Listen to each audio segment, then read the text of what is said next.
What if I told you that a single forbidden glance across a dinner table could ignite a chain of events that would end with blood on marble floors and a family name destroyed forever?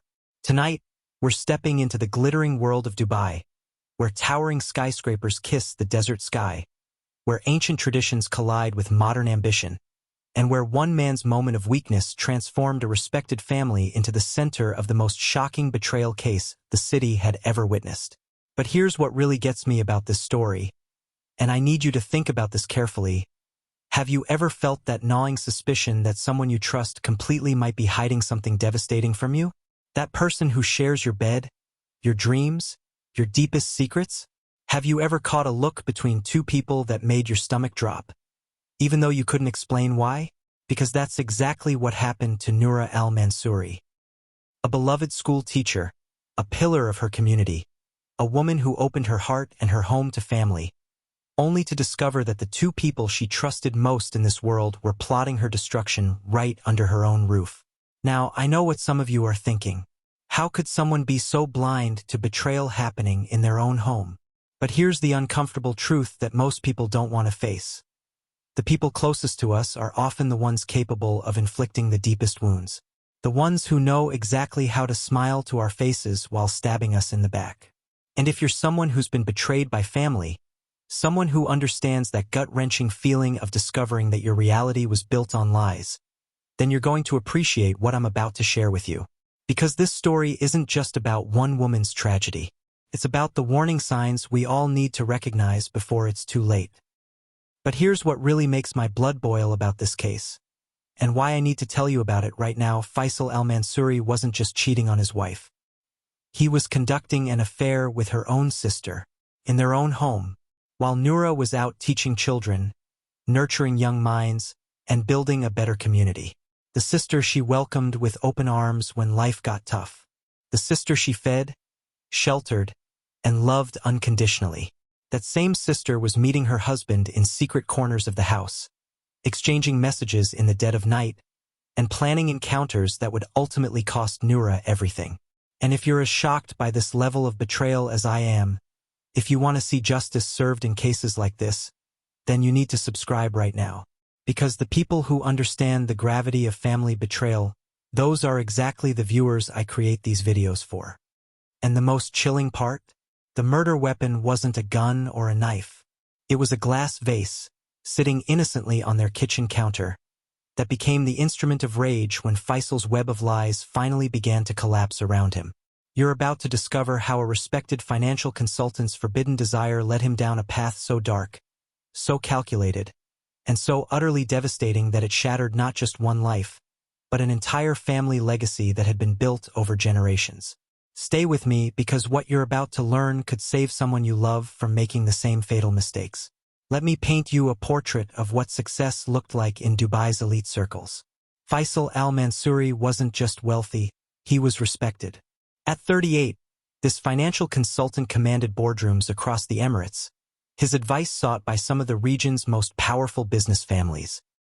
His tailored suits, luxury watch collection, and that confident handshake that sealed million-dirham deals. Everything about him screamed achievement. Their villa in Al-Bursha wasn't just a home. It was a statement. Marble floors that reflected crystal chandeliers, floor-to-ceiling windows offering views of perfectly manicured gardens, and enough space to host the kind of gatherings that appeared in society magazines. Neighbors would point to the Al-Manssouris residence and whisper, "Now that's what a successful marriage looks like." But here's what I want you to really understand about Nura. She wasn't just playing the role of the dutiful wife. This woman had substance. Every morning at 6 a.m., she'd be up preparing for her job as a primary school teacher at one of Dubai's most prestigious international schools. Parents fought to get their children into her classroom because Nura had this rare gift. She could make even the most challenging child feel seen, heard, and valued. Her weekends, while other wealthy wives were shopping or getting spa treatments, Nura was organizing charity drives for underprivileged families, hosting educational workshops for new mothers, and personally delivering care packages to elderly residents in the community. The woman had a heart that could barely fit inside her chest. Do you know a couple like this? The ones who seem to have it all figured out? The ones whose social media makes you question your own life choices? Because that was the Al-Manssouris, at least on the surface. Here's where things get complicated, and this is crucial for understanding how everything went so wrong. In Dubai's culture, family honor isn't just important, it's everything. Your reputation doesn't just affect you. It impacts your children, your parents, your siblings, even your extended family for generations.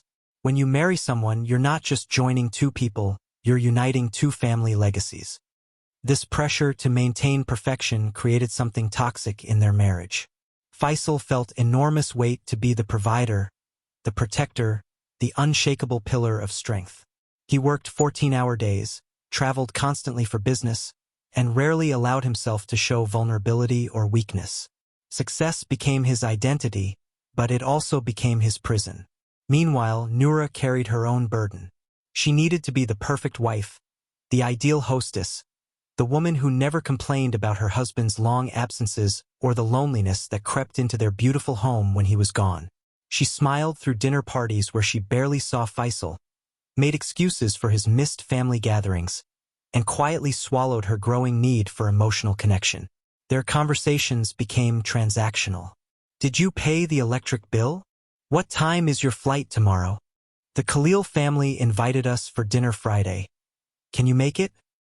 Gone were the late-night talks about dreams and fears. Gone was the laughter that once filled their halls. What remained was a perfectly choreographed performance of marital success. The tragic irony? Both of them were drowning in isolation while living in the same house. Faisal buried his emotional needs under spreadsheets and business deals. Nura poured her heart into her students and community work, finding fulfillment everywhere except in her own marriage. Their bedroom became a place where two exhausted people slept side by side without touching. Their dining room hosted elaborate meals where conversation never went deeper than the weather or weekend plans. They were living parallel lives in the same beautiful cage. But here's what makes this story so heartbreaking, and why I need you to pay attention to this next part. Neither of them knew how to break the pattern. They were trapped by expectations, by pride, by the fear that admitting their marriage was struggling would bring shame to their families. Can you see how dangerous this situation was becoming? Two people starving for connection, living in emotional isolation, surrounded by wealth and status, but lacking the one thing money can't buy: genuine intimacy and understanding. This is exactly the kind of vulnerability that makes people susceptible to making life-destroying choices. And that's when Shamba arrived. 3 months before everything exploded, Nura received a phone call that would change their lives forever. Her younger sister Shamba was crying on the other end of the line. Her engagement had just fallen apart in the most humiliating way possible. "Please, Nura," Shamba had begged through tears. "I can't stay in Abu Dhabi with everyone staring at me, whispering about what happened. I just need somewhere to disappear for a while." Without hesitation, Nura opened her home and her heart. "Pack your bags right now. You're coming to stay with us for as long as you need." But here's what Nura didn't realize, and this is where I need those of you who truly value family loyalty to really listen. Sometimes the people we're most eager to help are the ones who end up destroying us. And if you're someone who always puts family first, someone who would drop everything to help a relative in need, then you need to hear this story. Because your good heart could be setting you up for the ultimate betrayal. Shamba al-Rashid was everything Nura wasn't. Where Nura was gentle and measured in her words, Shamba was bold and spontaneous. Where Nura followed traditional expectations, Shamba challenged them at every turn. At 26, she had this magnetic energy that filled any room she entered, the kind of person who could make strangers feel like old friends within minutes. Her failed engagement wasn't really a surprise to anyone who knew her. Shamba had refused to quit her job as a marketing executive after the wedding, insisted on keeping her own bank account, and openly questioned why she needed her fiancé's permission to travel with her female friends. In conservative families, these weren't just red flags. They were deal breakers. When she arrived at the Al-Manssouris villa with her 3 suitcases and wounded pride, Nura welcomed her like a healing angel. Finally, someone to fill the empty spaces in their too-quiet home. Someone to laugh with during those long evenings when Faisal was working late. someone who understood her childhood memories and family jokes. For the first few weeks, Shamba's presence was exactly what Nura needed. The sisters would stay up late talking, sharing stories about their mother's terrible cooking and their father's overprotective rules. They'd spend weekends exploring Dubai's art galleries and trying new restaurants. For the first time in months, Nura felt genuinely happy. But Faisal? Faisal was experiencing something entirely different. Here was this vibrant, confident woman who looked at him with genuine interest when he talked about his work, who asked intelligent questions about his business deals, who laughed at his jokes, really laughed, not the polite chuckle he'd grown accustomed to from Nura. Shamba had this way of making eye contact that was just a fraction too long, just intense enough to make his pulse quicken. When she'd brush past him in the kitchen reaching for coffee, he'd catch a hint of her perfume, something exotic and daring that was nothing like Nura's familiar jasmine scent. The conversations started innocently enough. Morning coffee on the terrace while Nura was getting ready for school. "How's business, Faisal? What's it like managing all those important clients? You must feel so much pressure being responsible for everyone's financial security." For a man who spent his days being the strong, unshakable advisor to others, having someone actually ask about his stress, his fears, his challenges, it was intoxicating. Shamba listened to him in a way that made him feel seen. Not as the successful husband or the reliable provider, but as a man with dreams and doubts and complicated emotions. The shift happened gradually. Those morning coffee conversations stretched longer. When Nura would leave for evening school events, Faisal found reasons to come home early. Just checking on how Shamba's settling in, he'd tell himself. Making sure she has everything she needs. Their conversations grew deeper. Shamba would talk about feeling trapped by family expectations, about wanting more from life than just marriage and children. Faisal found himself sharing frustrations he'd never voiced to anyone. The pressure of maintaining his reputation, the loneliness of carrying everyone's financial hopes, the growing distance he felt from his own wife. Late one Thursday evening, while Nura was grading papers in her home office, Faisal and Shamba found themselves alone on the living room couch. The conversation had turned personal too personal. "Sometimes I feel like I'm suffocating in my own life," Faisal had whispered. "I know exactly what you mean," Shamba had replied, her hand accidentally brushing his as she reached for her tea. That touch lasted 3 seconds too long. And that's when everything changed. That 3-second touch became the crack that shattered everything. Within days, Faisal and Shamba had crossed every line they'd sworn they never would. It started with text messages innocent at first, then increasingly intimate. "Thank you for listening to me last night." Then, "I can't stop thinking about our conversation." Then, "I wish we could talk more privately." By the second week, they'd developed their own secret language. When Nura was present, their exchanges looked completely innocent. But every word carried double meaning. Every glance held hidden messages. "Faisal, could you help me move the heavy boxes in the guest room?" Meant, "Meet me upstairs in 10 minutes. I'm going to the mall. Does anyone need anything?" Meant, "I'll be gone for 2 hours if you want to call." Have you ever been tempted by something you knew was absolutely wrong? Something that made your heart race and your conscience scream at the same time? Because that's exactly the psychological trap Faisal and Shamba fell into. The more forbidden it became, the more irresistible it felt. Their first real kiss happened on a Tuesday afternoon. Nura had taken her students on a field trip and wouldn't be home until evening. Faisal had canceled 2 important meetings, telling his secretary he felt unwell. When Shamba opened the front door and saw him standing there in the middle of the workday, they both knew why he'd really come home. "This is insane," she whispered as he stepped closer. "I know," he replied, but he didn't step away. What followed was 6 weeks of the most dangerous game 2 people could play in Dubai. Because here's what you need to understand about the legal system in this city. Adultery isn't just morally wrong or socially embarrassing. It's a criminal offense that can result in deportation, imprisonment, and complete social destruction. The UAE's legal framework treats extramarital relationships as serious violations that can permanently destroy your residency status, your career, and your family's reputation. But when you're caught in that intoxicating rush of forbidden attraction, logic disappears. Risk becomes excitement. Danger becomes desire. They started meeting in hotels during Faisal's supposed business lunches.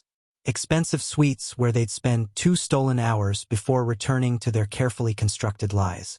Shamba would shop for groceries she didn't need, creating alibis for her absences. Faisal would schedule fake appointments with clients who didn't exist.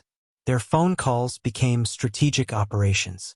Faisal would step onto his office balcony, claiming he needed air, then whisper sweet confessions while his secretary assumed he was discussing quarterly reports. Shamba would lock herself in the guest bathroom, running water to mask her voice, while she told him how much she missed his touch. The psychological manipulation was subtle but devastating. They convinced themselves they were victims of circumstance.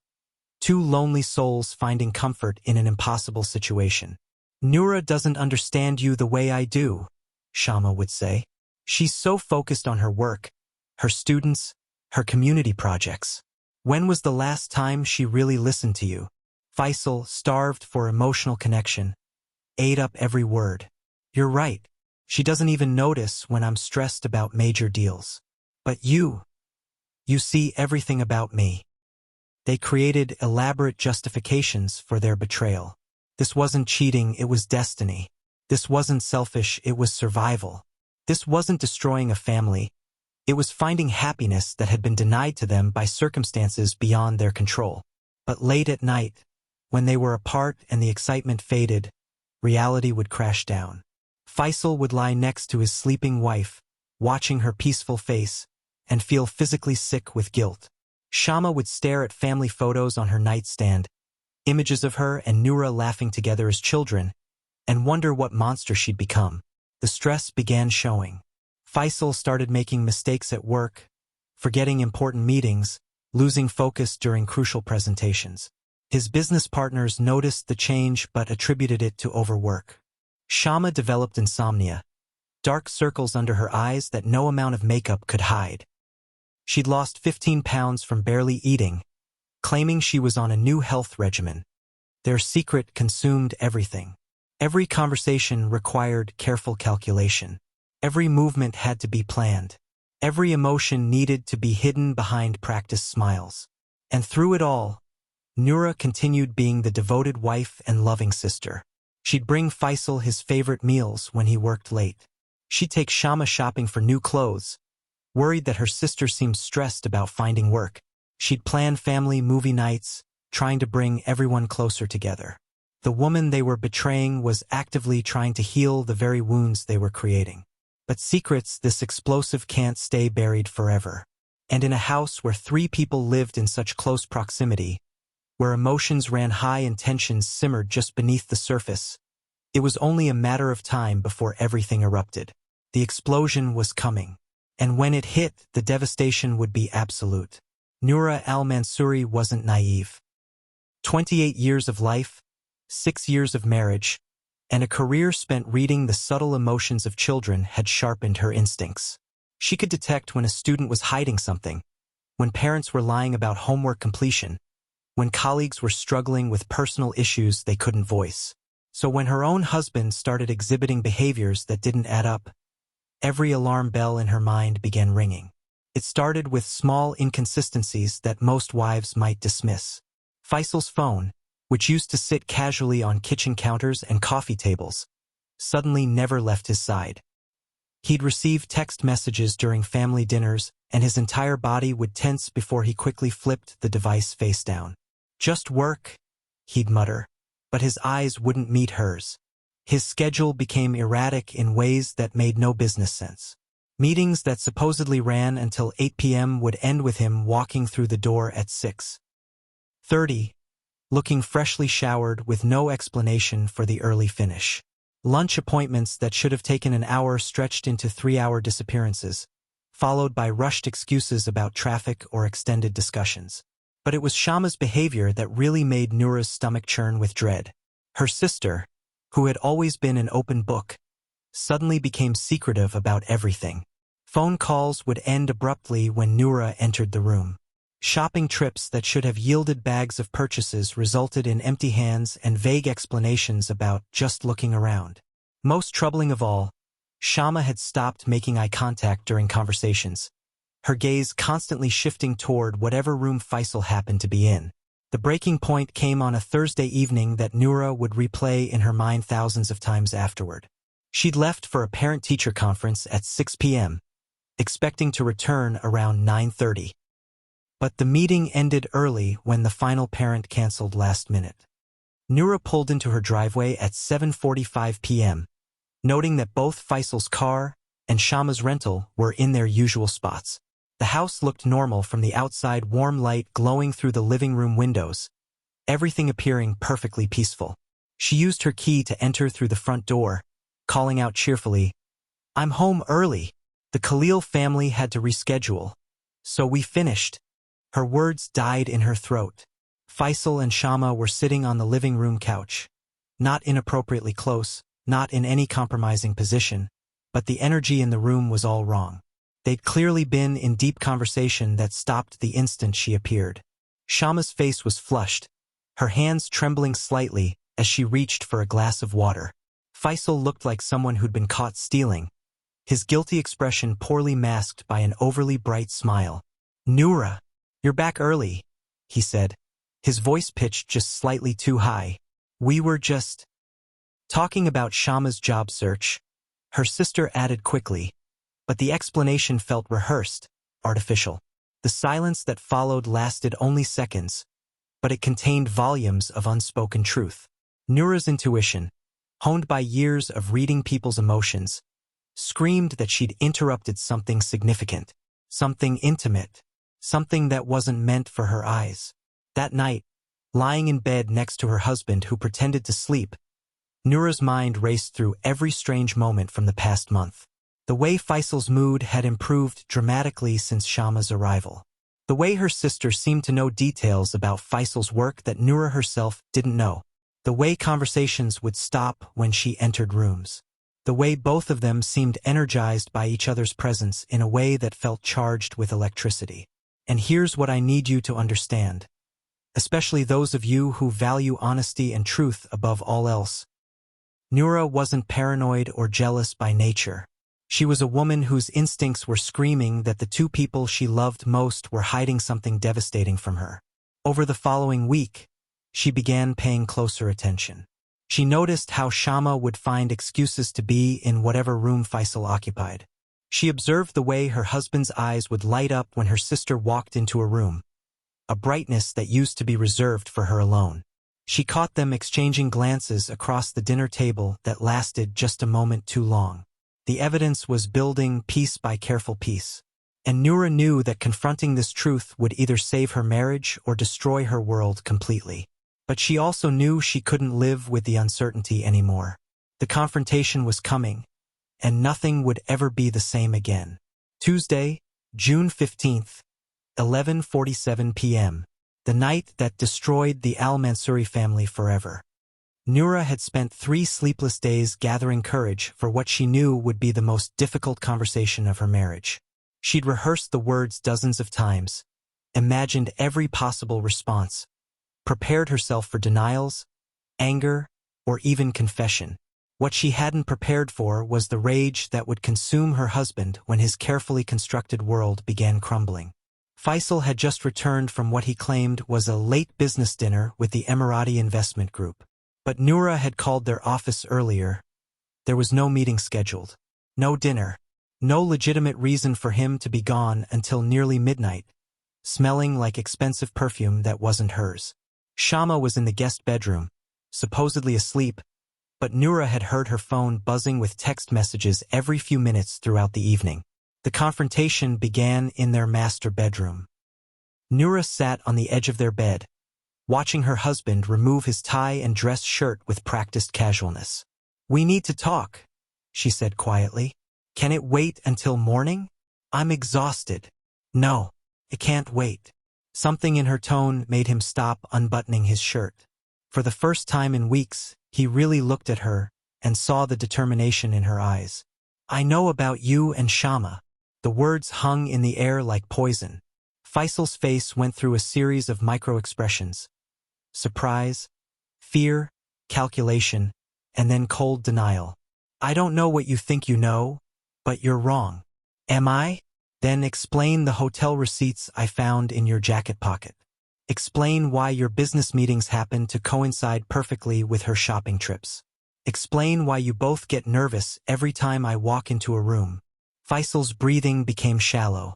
This wasn't going according to any script he'd imagined. You're being paranoid, Nura. The stress from teaching is making you suspicious of innocent interactions. But Nura was past the point of accepting his lies. 6 weeks of doubt, sleepless nights, and growing certainty had forged her into someone stronger than the woman who used to accept his explanations without question. Show me your phone. What? Show me your phone right now. If there's nothing to hide, show me your messages. The silence that followed was deafening. Faisal's jaw clenched, his hands balling into fists at his sides. I don't have to prove anything to you. This accusation is insulting. Then prove me wrong. Show me the phone. Their voices had risen, and through the thin walls, they could hear movement in the guest bedroom. Shamba was awake, listening to every word. What happened next shattered any remaining facade of civilized discussion. Nura lunged for Faisal's phone, which was charging on his nightstand. He grabbed her wrist, harder than necessary, leaving marks on her skin. Don't touch my phone. Because it's full of messages to my sister. Because you've been lying to me for weeks. The argument moved from the bedroom to the kitchen as their voices echoed through the house. Shamba appeared at the top of the stairs, her face pale with terror, but she didn't come down. In the kitchen, under the harsh LED lighting, Faisal's mask finally slipped completely. When Nura grabbed his phone from the counter where he'd thrown it, successfully accessing it before he could stop her, the truth exploded in her face. Dozens of messages, hotel room photos, intimate confessions, plans for future meetings, everything she'd suspected and worse. How could you? She whispered, scrolling through conversations that detailed their betrayal in excruciating detail. With my sister? In our house. Faisal's response wasn't remorse or apology. It was fury at being caught. You want to know the truth? Yes. Yes, I've been with Shamba. Because she actually pays attention to me. She listens when I talk instead of being buried in lesson plans and community projects. The cruelty of his words hit Nura like physical blows. But she wasn't finished. I'm calling my lawyer tomorrow. I'm calling your business partners. I'm telling both our families exactly what kind of man you really are. That's when something inside Faisal snapped completely. The heavy crystal vase that had sat on their kitchen counter for 3 years, a wedding gift from Nura's parents, became a weapon in his hands before conscious thought could stop him. No, you're not. The sound of glass meeting skull was sickeningly final. Nura crumpled to the marble floor, blood pooling beneath her head, her eyes staring sightlessly at the ceiling she'd painted with such care when they first moved in. Shamba's screams from the stairway filled the house, and Faisal Al-Manssouris became a murderer. The 911 call came at 12:03 a.m. Shamba's voice, barely coherent through hysterical sobs. Please help. There's been an accident. My sister. She's not breathing. Within 8 minutes, Dubai police and paramedics arrived at the Al-Manssouris villa. What they found would become one of the most meticulously documented crime scenes in the city's recent history. Detective Saif Al-Farsi had been investigating homicides for 12 years. He'd seen domestic disputes, business rivalries gone wrong, and crimes of passion that destroyed families. But the scene in that pristine kitchen immediately told him that Faisal's story about an accidental fall was a complete fabrication. The blood spatter pattern on the white marble floor contradicted every detail of Faisal's account. If Nura had simply slipped and hit her head, the blood would have pooled in one location. Instead, forensic analysis revealed impact patterns consistent with a forceful blow from above, someone standing over the victim with a heavy object. The shattered vase pieces were scattered in a radius that indicated deliberate force, not accidental breakage. Glass fragments embedded in Nura's skull matched the crystal composition perfectly. The angle of the wound, The depth of the impact, the positioning of the body, everything screamed premeditated violence, not tragic mishap. But Detective Safe's breakthrough came from digital evidence that Faisal never thought to hide. The couple's home security system had been recording everything. Motion sensors in the hallway captured timestamps of movement between the bedroom and kitchen. Audio recordings revealed the escalating argument, the accusations, and most damning of all, Faisal's threat. "No, you're not," just seconds before the fatal blow. The real smoking gun was discovered in Faisal's phone, which Nura had died clutching in her hand. Months of incriminating text messages between Faisal and Shamba painted a clear picture of deception, planning, and increasingly desperate attempts to keep their affair secret. Messages from the day of the murder showed Faisal's growing panic about exposure. "She knows everything. We need to figure out what to do," he'd texted Shamba at 10:47 p.m. "Maybe we should just tell her the truth," Shamba had replied. "Absolutely not. This would destroy both our families. I'll handle it." Under interrogation, Shamba's story began crumbling within hours. The guilt of knowing her affair had led to her sister's murder overwhelmed any loyalty she felt toward Faisal. When Detective Safe showed her the security footage and explained that lying to police was a criminal offense, she broke completely. "I never wanted this to happen," she sobbed during her confession. "When I heard him threaten her in the kitchen, I should have called for help, but I was terrified that everything would come out. I thought maybe they would just argue and then, I never imagined he would actually hurt her."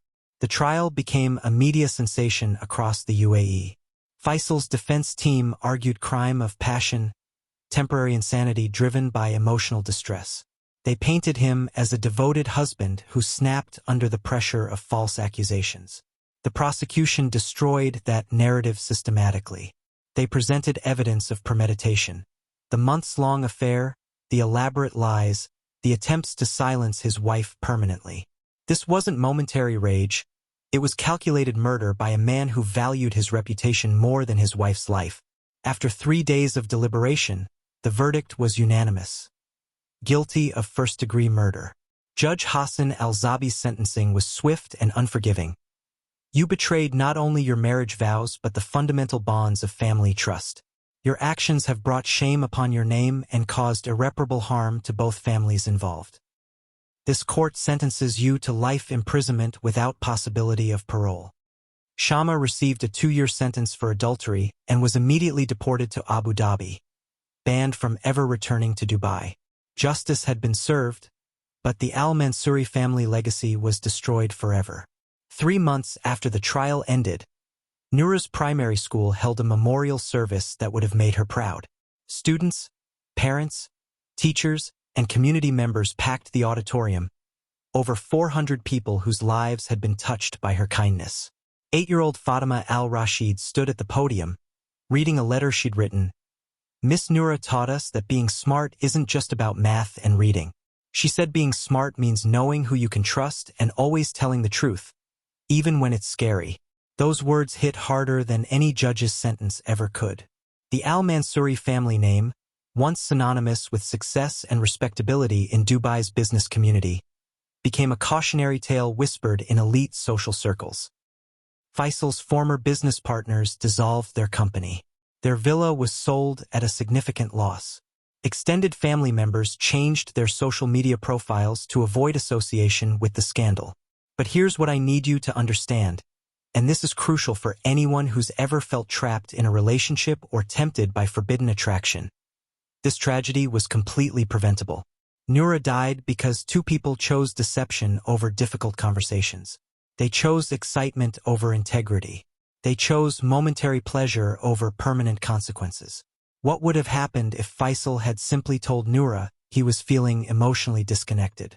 What if he'd suggested marriage counseling instead of seeking validation from her sister? What if Shamba had recognized the dangerous path she was walking and removed herself from the situation? Those are the questions that should keep us all awake at night. Because the truth is, most of us have been in situations where we had to choose between what's easy and what's right, between what feels good in the moment and what we know is morally correct. Here's what makes this story so important for all of us. Betrayal doesn't happen overnight. It starts with small compromises, tiny justifications, little lies that seem harmless at first. It's just coffee. We're just talking. Nobody will get hurt. Before you know it, you're standing in a kitchen at midnight, holding a crystal vase, having destroyed everything you once claimed to love. The people who really understand the value of trust, who appreciate honest relationships and genuine family loyalty, those are the people who learn from tragedies like this. Those are the people who subscribe to channels that tell these difficult truths instead of just entertaining stories. And if you're someone who believes that real crime stories should teach us how to be better people, how to recognize warning signs, how to make different choices, then you know why I need to keep making these videos. But here's what really bothers me. There are people watching this right now who won't subscribe, who won't share this story, who won't help spread these life-saving lessons to others who need to hear them. And honestly, I want to know why. Drop a comment and tell me, what's stopping you from subscribing to content that could literally save someone's life? Because Nura's story matters. Her death should mean something, and the only way it means something is if we learn from it. Thank you for watching, for caring about truth, and for helping me honor Nura's memory by sharing these crucial life lessons. Hit that like button, subscribe for more true crime stories that matter, and turn on notifications because these stories could save someone you love.